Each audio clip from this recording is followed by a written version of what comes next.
बीडच्या आमदार खासदारांनी इतके दिवस इथं झोपा काढल्या की घर भरलं असा सवाल करत अजित पवार यांनी निशाणा साधलाय।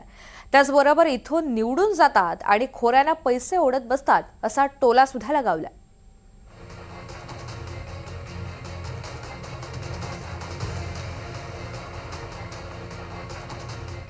मित्रांनो, एकदा तुम्ही मला संधी देऊन बघा।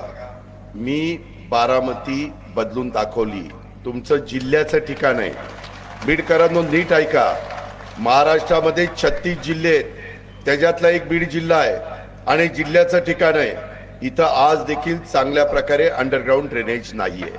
याला जबाबदार कोण? इथं पिण्याचं पाणी माझ्या बीडकरांना रोज मिळत नाही, याला जबाबदार कोण? इथल्या रस्त्यामध्ये खड्ड्यात रस्ता आहे का रस्त्यात खड्डा आहे हेच कळत नाही, याला जबाबदार कोण? इथं रस्त्याने फिरताना असे कचऱ्याचे ढीग वेगवेगळ्या ठिकाणी बघायला मिळतात, याला जबाबदार कोण? या शहराला योग्य पद्धतीनं नेतृत्व देण्याचं काम जे इथं प्रतिनिधी म्हणून निवडून जातात त्यांचं आहे।